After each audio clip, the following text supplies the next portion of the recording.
Welcome back to Visit Julian Blog Talk Radio Interviews.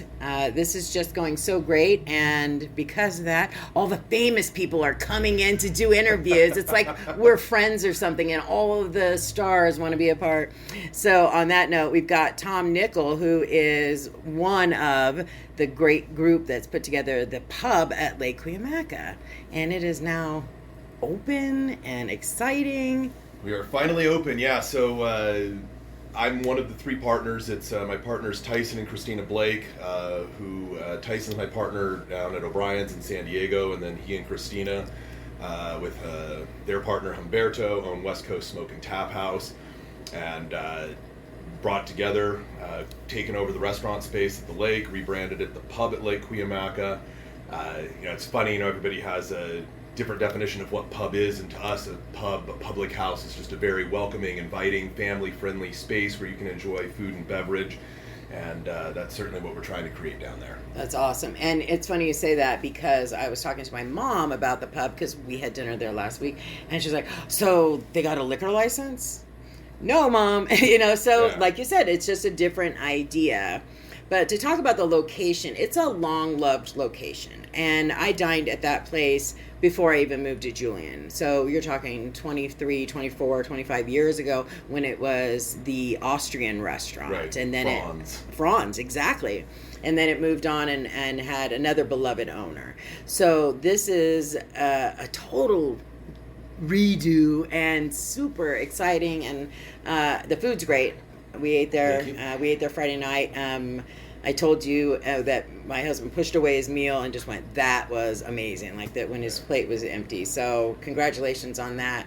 Talk about a little bit of what you did to change the location, the aesthetics of it. Yeah, so initially we were thinking that we're going to do a quick cosmetic overhaul, and we got in there and realized that the building, it's just needed kind of a complete revamp. So it's really a top to bottom remodel in terms of like redoing floors, redoing electrical, redoing the lighting, repainting, adding a lot of natural wood touches.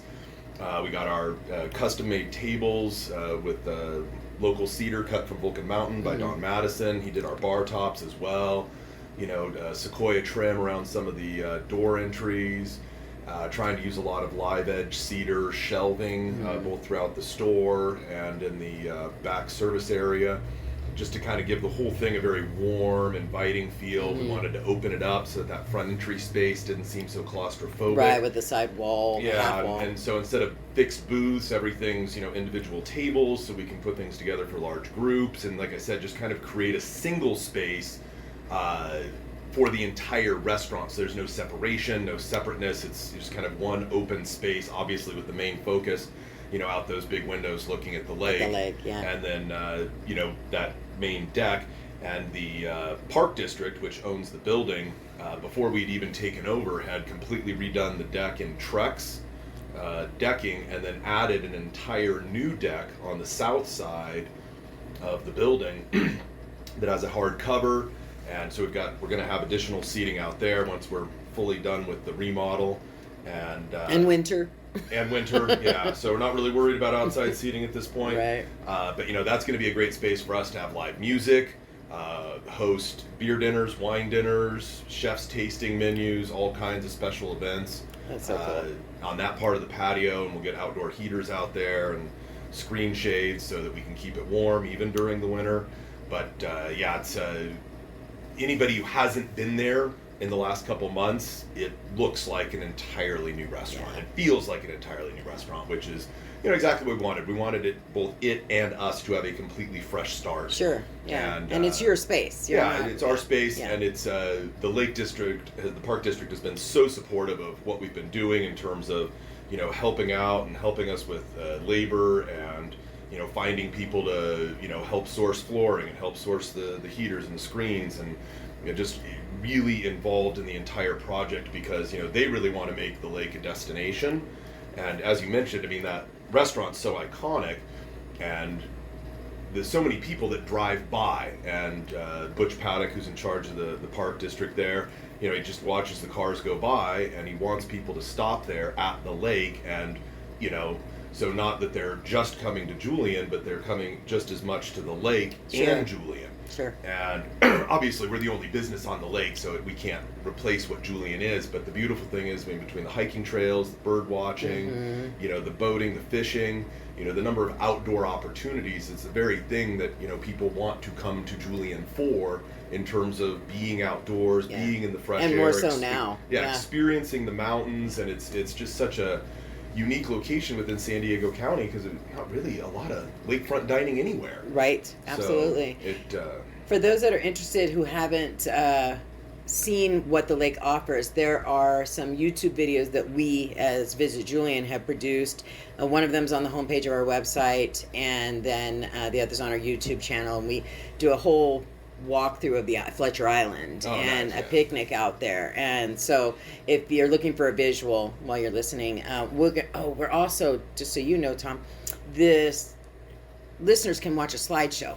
So we'll upload photos of your location, and since we're talking about it, I'll upload photos of the lake, the boats, and the island, and the bald eagles. Exactly, yeah. I've got somewhere in the archives photos of the bald eagles, so that way it gives give people a visual of what to expect when they're out there, and what they can enjoy, and what they're missing when they're just driving by on their way to Julian. For the longtime lovers of that location, as one myself, it's a pleasant and wonderful surprise. You still feel, for me, I still feel like I'm at the Lake Cuyamaca restaurant, which is not saying looking around, but that feeling, that home feeling, as someone who's been going to that restaurant for so long. I didn't feel like, boy, they really changed. I still felt that warm, great feeling of being at a place that I love. So you accomplished that. The one thing we really didn't touch much was that back wall. Exactly. All we did was change out the little light sconces to give it more of a boathouse feel. Sure.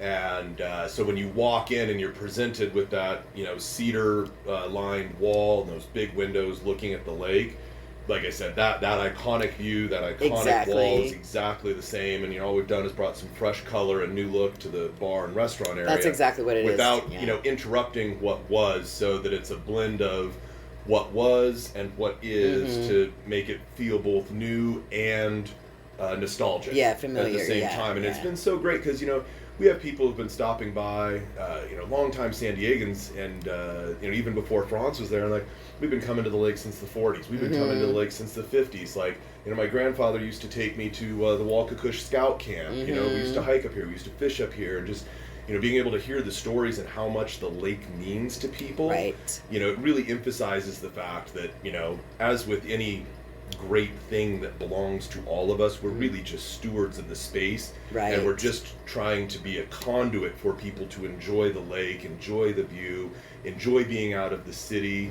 We had a woman just come in yesterday, and she lived down in San Diego, and she's just up there, and just like, I just love coming up here. It's so relaxing. It's so nice just to be at the lake. Yep, absolutely. And it's one of the reasons why people just call it the lake. The lake. It's not Lake Cuyamaca. And we thought, well, whatever we call it, if we have pub in the name, people are just going to call it the pub. Right. Like a nickel beer company, they just call it the Nickel. I call it Nickel. Yeah. Nickel. So if we knew that people were just going to shorten the name, so we're like, I just said, why don't we just call it the pub at Lake Cuyamaca? Because that's, people are going to drop the Lake Cuyamaca part. They're just going to call it the pub at the lake, or just the pub, or the lake pub. And so it doesn't really matter what we call it, because everybody's going to call it something slightly different that's just going to be a very shortened version of whatever we use. Sure. And pub, you are the only business in this area that I know of that has pub in the name. And that was another thing. We didn't want to be, there's the grill, there's places with pizza, there's Jeremy's, there's a lot of businesses that just have a singular name. Right. And so we just wanted something that would be a standout and not confusing with any other business in the area, and play homage to our other businesses and what we're trying to create. And I'd say the big difference between what we do in San Diego and what we're trying to do up here is, both West Coast and O'Brien's are neighborhood pubs, and O'Brien's neighborhood is really the working area around it, whereas West Coast is a residential neighborhood. But this is such a destination and such a special occasion thing. People come up here to stay at the Airbnbs for anniversaries and birthdays and family reunions and, like you said, nostalgic trips and fishing and special events that we want our food, our menu, the experience to really mirror both the specialness of the location and the specialness of whatever has brought people there. Right. You know, Absolutely. so that, you know, we have a burger, but we're trying to, you know, we're using Wagyu beef. And, you know, for vegetarians, we also have the Impossible Burger. You know, and we're doing the dinner menu where we're kind of stepping things up a little bit. You know, smoked trout, duck, braised pork belly, the tri-tip medallions, which is what Mark nearly licked off his plate. Exactly. You know, so we're trying to do something just a little more elevated than what we do in San Diego, because it is, again, like I said, such a special location and means so much to so many people that we want the dining experience to be equally as memorable as the lake experience. Sure. That's so great that you guys have thought of all that. It's just, I don't know, it just really shows a lot of care and thought going into providing something for the people who come here to visit and, like you said, have experiences. Talk a little bit about, if you don't mind, elaborating on the menu. Yeah, so right now we're doing dinner Friday and Saturday nights, a limited breakfast menu Saturday and Sunday morning, and then our main lunch menu features appetizers, salads, sandwiches, and burgers. And, you know, one of the things that we wanted to incorporate were things kind of in the area. So, like, we have a turkey sandwich. You know, we have a trout dip. So you're eating a turkey sandwich with the possibility of a turkey trotting by at the moment? That's just horrible, Tom. It's horrible. And then, you know, beyond that, we wanted to bring up some things that we do well from the other places. Smoked tri-tip, which is something, you know, we do down at West Coast. And then we've got a pork belly sandwich, which is something we're well known for down at O'Brien's.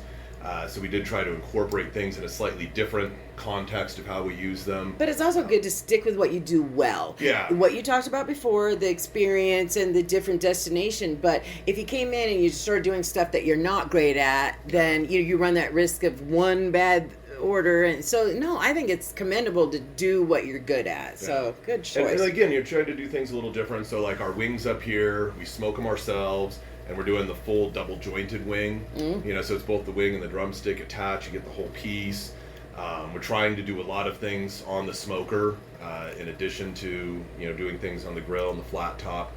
And, you know, with the salads, just trying to bring some fresh seasonal flavors. So, you know, we do expect that, you know, not the whole menu, but there'll probably be, you know, maybe about a quarter of the menu that will probably switch with the season. Sure. You know, because in San Diego, you don't, you know, I grew up in San Diego, and until I went to college in Connecticut, like, I didn't understand seasons. And I didn't understand that spring really is a rebirth because you've been suffering through winter. And, you know, to me, winter was a time when, you know, maybe you put shoes on instead of flip-flops. Yeah. Maybe you needed a jacket at night in addition to your t-shirt.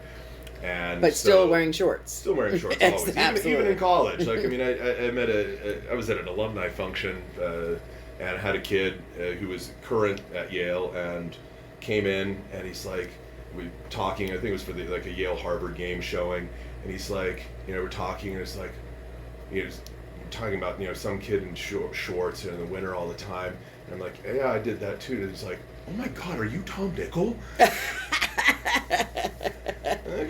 Yeah, that's me. I'm famous. Yeah. That's so funny. I always joke about that. I have two types of shoes. I'm either wearing flip-flops or these little Ugg boots. Yeah, that's what I do. One or the other. Yeah.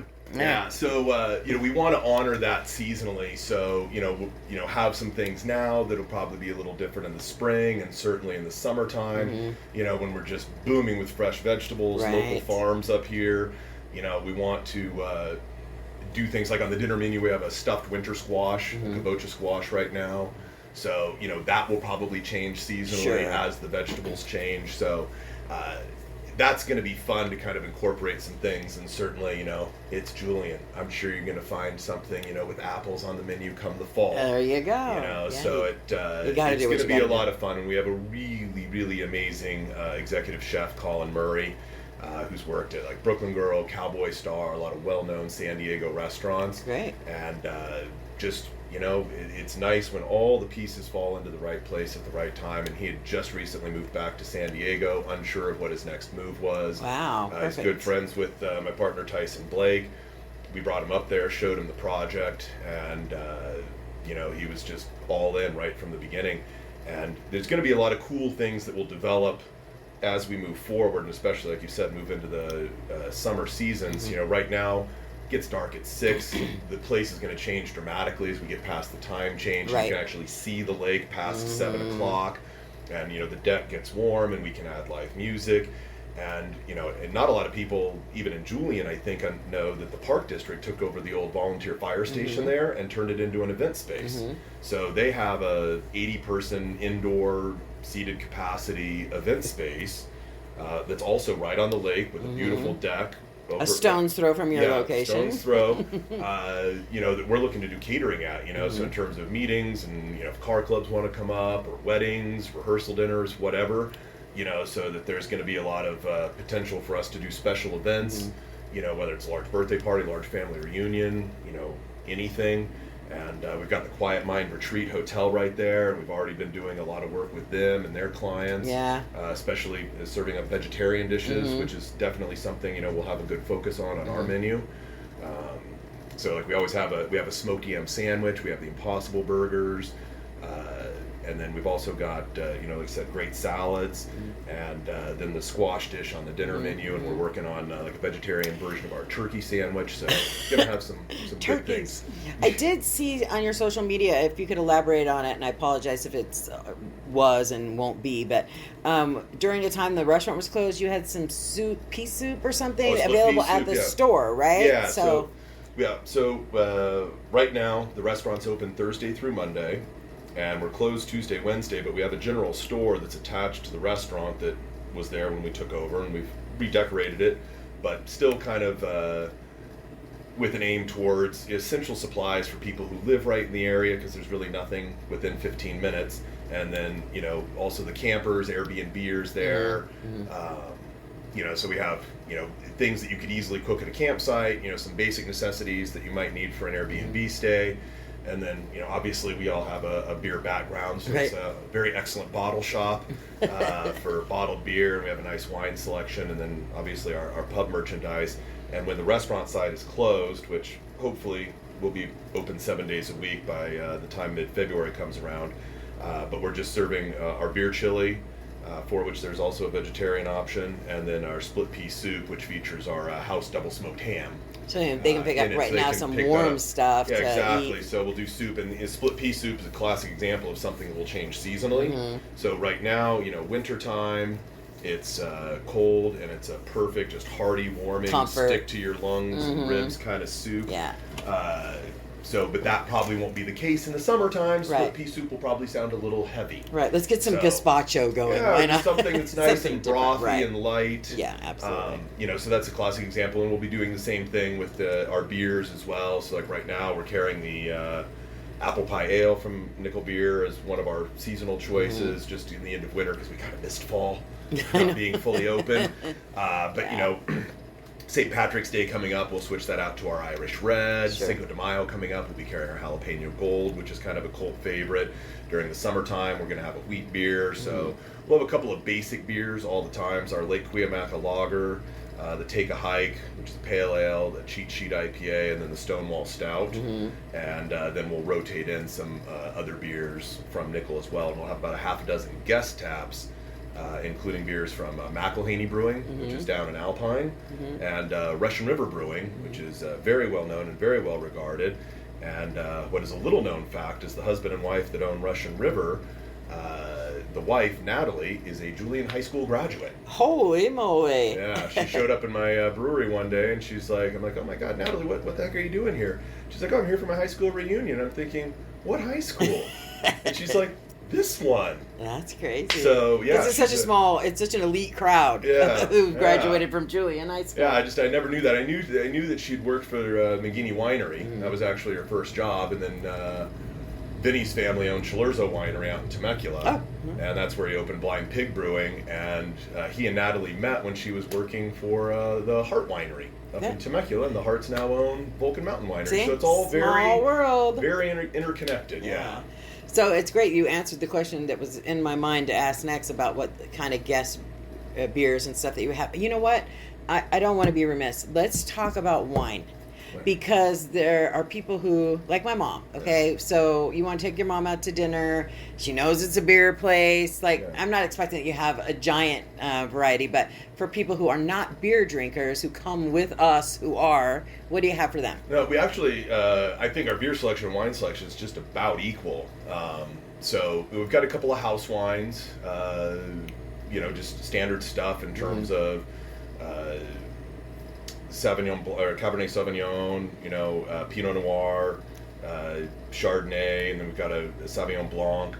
We use a Chilean winery, La Playa, which actually makes extraordinarily high quality wines, but because Chile doesn't have the recognition of, say, a Paso Robles, a Napa, Sonoma, the wines are a great value, but at a very high quality and largely in the French style.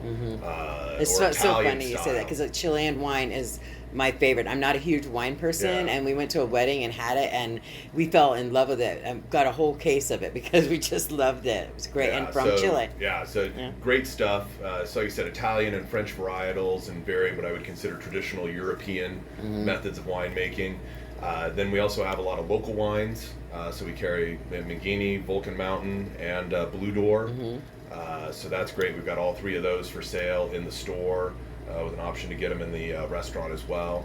And then, just a fleshed out selection of other wineries and sparkling wine. So basically the bottom line is, for us beer drinkers who drag the non-beer drinkers with us out to dinner, there's options. We can tell them you're great. And we've got cider, obviously. Again, it's Julian. You've got to have that. Yeah. So awesome. There's definitely a lot of options, and certainly my partner Kristina, she loves beer, but she's definitely a wine drinker. Girl. So we've got to have got to please everybody. That's it, and that's good selection, to know, though, because I know, just as a person who has friends whose wives aren't beer drinkers or what have you, and so it's nice to know. Let's go here. There's definitely something for you. No, and again, our idea of what a pub is, it's a welcoming, inviting space that's welcoming to everybody. And it's not just like, oh, you don't like beer, great, then this isn't your place. Right. It's like, no, you don't like beer, great. That's what I wanted. Cider. Exactly. Let's get you a wine. Let's get you, let's get you what you want. So it very much. Like I said, we have a food style that we're going after, but we're definitely trying to hit some good niches in terms of, like, we want to appeal to beer drinkers, we want to appeal to wine drinkers, we want to be vegetarian friendly. So there's, aspects of what we're doing where we are trying to make sure that we're not excluding people by any means. Yeah, awesome. Because we have a kids menu too. So there's simple stuff on that. Hot dogs and other things that are just. If you got a couple of little ones to feed and they don't want a burger or sandwich, great, no problem. Bring the picky eater. Yeah. All right, so as we wind this up, I'll let you know, and the listeners as well, there'll be links to your social media, your web, all that kind of stuff in the show description. So anybody who wants to find out more can certainly do so, follow you. I know you've been uploading your menu on a regular basis to social media so people can see what's available. I knew what I was going to eat before I even got there, so that's nice, and there are some people who really want to look at the menu. The other thing I want to talk about is something you and I talked about off recording, is the parking situation. So there is free parking. There is parking available, and from my view, I say it is you just kind of have to go into the entrance to the side of the restaurant and go behind the restaurant and then park over in that lot and then walk up. And there's that parking is free. Keep your receipt, and you don't have to pay to the park district. Yeah, and this is, again, just a classic example of the park district being absolutely as accommodating as possible. Both the board members, Butch Paddock, and all of the lake employees who have just been so gracious and so helpful and so supportive. So we have the set parking right in front of the restaurant that everybody can see, and then there's kind of set 15-minute parking for the bait shop, which is a totally different building, and they handle anything fishing related, anything reservation related for the campgrounds and cabins and everything else. And so then there's the kind of main entrance to the park, and the way they've set that up, there's big signs that say stop, $10 access fee, go back, sit down, don't come here, and it's a little intimidating, but we're going to put up some signage. We just haven't figured out the right verbiage yet, but we're working on the lake with this about how to indicate that this is also restaurant parking. And basically, when you come to that entrance, If you turned right, that would be the parking lot to experience the lake. Mm-hmm. And if you're coming to the lake, they do have a $10 fee. The park district is 100% self-supported. Right. They don't get any money from any government agency. Right. So 100% of the money that they make from the fishing, the parking, the camping, that's what sustains everything that location. They do. Yeah. And so, but then if you tell them that you're going to the restaurant, then you just turn left, and that west parking lot where the boat launch is, they're letting us use, and then you just show a copy of your receipt on the way out. And that's great, but now they've taken it a step further, and they're completely redoing what was an out-of-use set of stairs that had kind of rotted out, right. pouring concrete, so they'll be all-weather, putting in new handrails, a new gate, so there's going to be very easy access from the lower parking lot, straight up this set of stairs, straight up a ramp into the front of the restaurant, and then we have handicap parking for the restaurant that will always be up top, right, with the ramp coming up the side to the front. Perfect. So I was going to ask about that staircase. I could see it in my head, so it's nice to know that you don't have to walk all the way around the restaurant to get to it. So you drive around the restaurant, but then you'll just walk straight up this new set of stairs, and that concrete's being poured this week. That's fantastic. So it'll be cured, and maybe not for this weekend, but certainly by next weekend, that will be 100% in use. That's awesome. Yeah, so like I said, they've been really, really good. That's so great. Yeah. Well, it sounds like a place that lots of people are going to want to come, and I want to come more than once, and we're super excited for you, and congratulations to your partners, and just job well done. Awesome. Thank you so much. Yeah, it's really great. We're just excited to be operational, and up and running, and have people enjoy it. And as my partner Tyson says, it's just good to hear people being happy in the pub. That kind of pub din of the clinking of glasses and silverware and plates and laughter, the talking, exactly, the laughter and enjoyment, and knowing that this is why we were here, this is what was our vision, this is why we did the remodel, this is why we wanted to be here, to create these moments for everybody that's here. That's so cool. Thanks so much, Tom. Thank you. Okay, round 2. Name something that's not boring. A laundry? Ooh, a book club. Computer solitaire, huh? Sorry, we were looking for Chumba Casino. That's right, ChumbaCasino.com has over 100 casino-style games. Join today and play for free for your chance to redeem some serious prizes. ChumbaCasino.com. No purchase necessary. Void where prohibited by law. 18+ terms and conditions apply. See website for details.